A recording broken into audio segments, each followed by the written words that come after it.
Chapter 22 democracy and government, ये chapter हम आज करेंगे। अगर वीडियो आपको अच्छा लगे तो चैनल को सब्सक्राइब कर लेना और वीडियो को अपने सभी दोस्तों के साथ शेयर ज़रूर कर देना। चैनल पर आपको सभी सब्जेक्ट्स के वीडियो मिल जाएंगे, आप डिस्क्रिप्शन को चेक कर लो और आप प्लेलिस्ट को चेक कर लेना, आपको वहाँ पर सभी वीडियोज़ मिल जाएंगे। तो शुरू करते हैं chapter number 22। You have read in the previous chapter that we the people of India come from different races, regions, religions, caste and speak different languages। आपने पिछले चैप्टर में पढ़ा था we the people of India में हम जो India के लोग हैं, we the people of India come from different races, अलग अलग हमारी रेसिस यानी कि जो हमारा रंग रूप अलग है, रीजन्स अलग अलग क्षेत्र से हैं हम, रिलीजन हमारा अलग अलग धर्म है, कास्ट हमारी जाति अलग है और हम तरह तरह की जो लैंग्वेज अलग अलग तरह की लैंग्वेज बोलते हैं।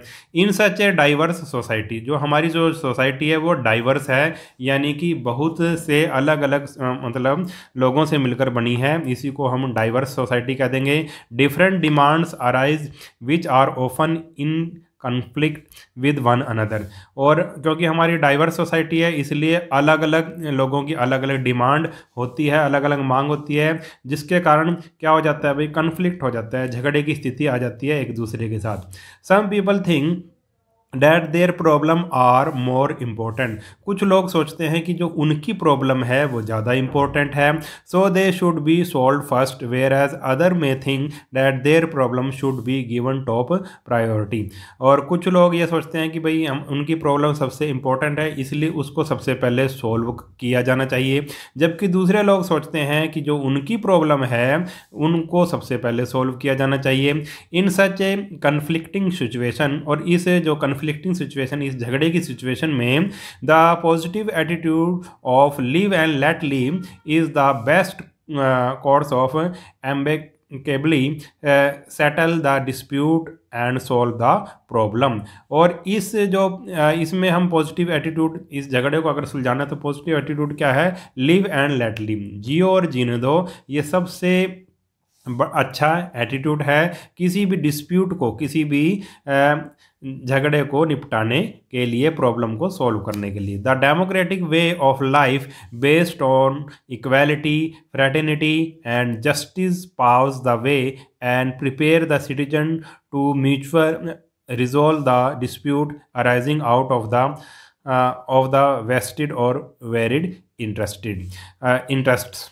द और डेमोक्रेटिक वे, अब देखो इसी में ये पढ़ेंगे हम, democratic way of life based on equality. अब जो डेमोक्रेटिक वे है, लोकतांत्रिक जो तरीका है, बेस्ड ऑन इक्वालिटी, जो लोकतंत्र में क्या होता है, डेमोक्रेसी में क्या होता है, इक्वालिटी होती है, भाईचारा होता है और जस्टिस होता है, न्याय होता है। यही क्या बनाता है, एक रास्ता बनाता है, एक तैयार करता है सिटीजन्स को कि वो अपनी जो रिजॉल्व, अपनी जो जितने भी डिस्प्यूट हैं, जितने भी झगड़े हैं उसको रिजॉल्व यानी कि सॉल्व कर लें, ठीक है, मिल बांट कर सॉल्व करने, मतलब आपस में वो सॉल्व कर लें, किस तरीके से, इक्वालिटी से, फ्रेटर्निटी से और जस्टिस से वो जितने भी झगड़े हैं उनको सॉल्व कर लें, जितने भी उनके वेस्टेड और वेरिड इंटरेस्ट हैं, अलग अलग इंटरेस्ट हैं, जो भी उनके स्वार्थ हैं उनको बैठकर वो सॉल्व कर लें, ठीक है, डेमोक्रेटिक वे में, ठीक है। Be it a government office, a private company, a hospital or an educational institution, conflicting interest lead to misunderstanding, resistant and sometime clashes. अब आगे कहा भी, चाहे वो गवर्नमेंट ऑफिस हो, प्राइवेट कंपनी हो, हॉस्पिटल हो या एजुकेशनल इंस्टीट्यूट हो, अब conflicting interest lead to misunderstanding, अगर किसी का जो आपस में जो स्वार्थ हैं, अगर वो सब अपने स्वार्थ की बात करें तो उससे क्या पैदा होगा, मिसअंडरस्टैंडिंग पैदा होगी, रेजिस्टेंट यानी कि कोई भी अपने स्टैंड पर अड़ सकता है, ठीक है, किसी दूसरे की बात नहीं मानेगा, रेजिस्टेंट उसको कहेंगे, एंड समटाइम क्लैशेस, और कभी कभी इसके कारण झगड़े भी हो जाते हैं। In such a situation of discord and division, democratic attitude of adjustment and accommodation is the best way to settle the issues।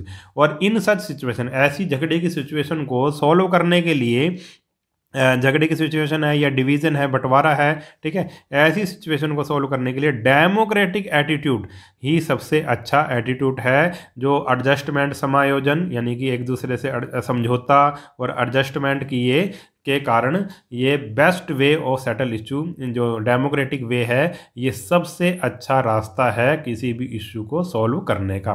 इसको हम आगे डिटेल में पढ़ेंगे कि डेमोक्रेसी में क्या क्या होता है। That is why India opted to form a democratic government. इसीलिए इंडिया ने अपने देश में, हमारे देश में डेमोक्रेटिक गवर्नमेंट क्या भाई चुनी, ठीक है। हमारे देश में कौन सी गवर्नमेंट है? डेमोक्रेटिक गवर्नमेंट है। अब डेमोक्रेसी क्या होता है, इसके बारे में हम डिटेल से पढ़ेंगे। Let us remember that democracy is just not a form of government but it is a way of life. अब हम लेट अस रिमेंबर, हमें पता है कि डेमोक्रेसी सिर्फ एक गवर्नमेंट नहीं बनाती, just not a form of government, एक गवर्नमेंट की फॉर्म नहीं है, बल्कि एक ये जीने का तरीका है, वे ऑफ लाइफ है। It teaches us to provide equal opportunity to everyone without any discrimination. देखो इस वर्ड को आप अच्छे से याद करो, डिस्क्रिमिनेशन का मतलब होता है भेदभाव। इट टीचेस अस, यह हमें सिखाती है, डेमोक्रेसी हमें सिखाती है कि सभी को इक्वल अपॉर्चुनिटी मिलनी चाहिए, सभी को बराबर मौका मिलना चाहिए, चाहे वो अमीर हो, गरीब हो, किसी भी जाति का हो, किसी भी धर्म का हो, ठीक है, सभी को बराबर मौका मिलना चाहिए बिना किसी भेदभाव के। तो डेमोक्रेसी में यही होता है कि ये डेमोक्रेसी हमें क्या सिखाती है कि भाई सभी को इक्वल अपॉर्चुनिटी, बराबर मौका मिलना चाहिए हर एक फील्ड में, चाहे वो किसी भी धर्म जाति का हो, ठीक है, किसी भी रिलीजन को मानने वाला हो, ठीक है, कोई भी भाषा बोलता हो, सभी को बराबर मौका मिलना चाहिए बिना किसी भेदभाव के, without any discrimination. It makes us conscious about protection of the old, inform and children. और ये हमें जागरूक करता है, जो डेमोक्रेसी हमें जागरूक बनाती है कि हमें किसकी रक्षा, भाई ओल्ड की, जो बुजुर्ग लोग हैं, इनफर्म जो कमज़ोर हैं, और जो बच्चे हैं उनकी रक्षा भी हमें सिखाती है, हमें जागरूक करती है। It aspects involvement of all members of the family और सोसाइटी इन डिसीजन मेकिंग। और इसमें क्या होता है भाई, इसमें डेमोक्रेसी में क्या होता है भाई, मेंबर जो फैमिली के सभी मेंबर इसमें भाग लेते हैं और सोसाइटी के सभी मेंबर लगभग भाग लेते हैं। अगर कोई भी डिसीजन करना हो, कोई किसी भी चीज़ का डिसीजन मेकिंग करनी हो, तो इसमें फैमिली के सभी मेंबर क्या करते हैं भाई, और सोसाइटी के सभी मेंबर इसमें पार्टिसिपेट करते हैं डेमोक्रेसी में। In democracy everyone can share equal freedom in social, economic. और डेमोक्रेसी में सभी को इक्वल फ्रीडम होती है। कौन कौन सी फ्रीडम? सोशल फ्रीडम समाज में, इकोनॉमिक फ्रीडम यानी कि जो पैसे से संबंधित, नौकरी से संबंधित फ्रीडम, एंड पॉलिटिकल फील्ड, और दूसरे जो राजनीतिक फील्ड है उसमें सभी को इक्वल अपॉर्चुनिटी मिलती है। In case of conflicting interests, issues and extreme approaches, the harmony can be brought through tolerance and self discipline. और अगर मतलब कोई ऐसी बात आ जाती है, कोई ऐसा स्वार्थ आ जाता है जिससे लड़ाई झगड़ा पैदा हो, कोई इश्यू आ जाता है, कोई प्रॉब्लम आ जाती है ऐसी, तो उसको हार्मनी यानी कि तालमेल के साथ, शांति प्रिय ढंग से, ठीक है, टॉलरेंस और सेल्फ डिसिप्लिन से उसको सॉल्व किया जा सकता है। टॉलरेंस होता है सहनशीलता, और सेल्फ डिसिप्लिन आपको पता ही क्या होता है। In this way it strikes a balance in the society. और इस तरह जो डेमोक्रेसी है वो सोसाइटी में एक बैलेंस लेकर आती है, ठीक है। Many a time a question arises that when a large number of people are involved in taking a decision और reaching at a consensus whose view should be accepted.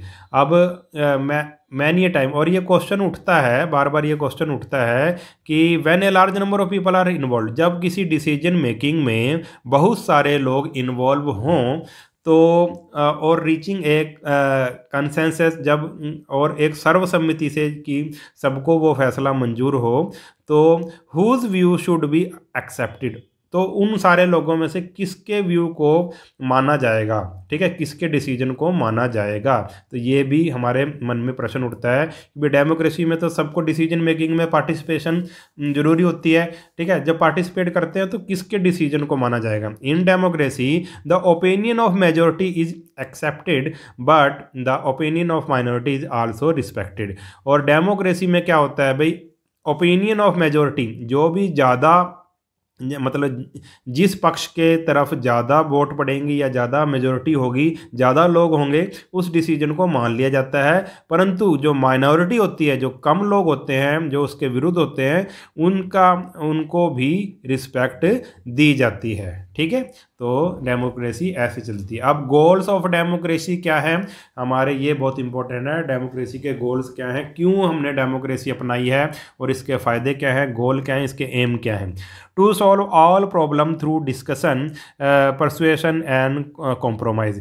जितनी भी डेमोक्रेसी में क्या होता है, जितनी भी प्रॉब्लम्स है उसको बातचीत करके, डिस्कशन होता है बातचीत करके, और परसुएशन मतलब राजी करना, किसी को मनाना, और कॉम्प्रोमाइज़ और समझौते के द्वारा सॉल्व किया जाएगा। जितनी भी प्रॉब्लम है उसको इस तरह सॉल्व किया जाएगा। There is no place for coercion and violence in democracy. और डेमोक्रेसी में, लोकतंत्र में कोई भी जोर जबरदस्ती और हिंसा का कोई भी स्थान नहीं है। Democracy stand for gradual changes in society in the social, economic and political field. और जो डेमोक्रेसी में क्या होता है भाई, ग्रेजुअल माने होता है धीरे धीरे। ठीक है, सोसाइटी में जो भी चेंज होता है वो धीरे धीरे होता है, चाहे वो सोशल हो, इकोनॉमिक हो या पॉलिटिकल चेंज हो, जो धीरे धीरे होता है वो एकदम से नहीं होता। ठीक है, democracy aims at social, economic and political equality. Democracy में क्या होता है भाई, सोशल, इकोनॉमिक और पॉलिटिकल इक्वालिटी सब बराबर होते हैं, चाहे सामाजिक तौर पे, चाहे आर्थिक तौर पे, चाहे राजनीतिक तौर पे, सभी को बराबर मौका दिया जाता है। Democracy maintain harmony and balance in the society. जो डेमोक्रेसी है वो सोसाइटी में, समाज में तालमेल और जो बैलेंस एक बनाती है।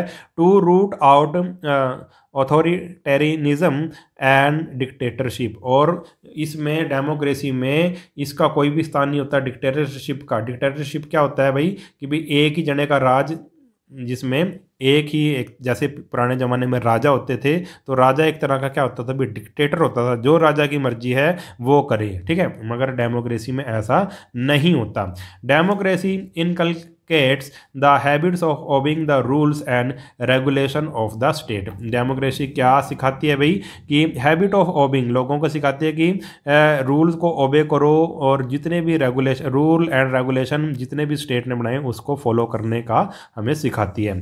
It helps in maintaining peace, ये शांति बनाए रखने में योगदान देती है। It endeavors to solve the problems of poverty, hunger, illiteracy and unemployment, the main causes of inequality in India.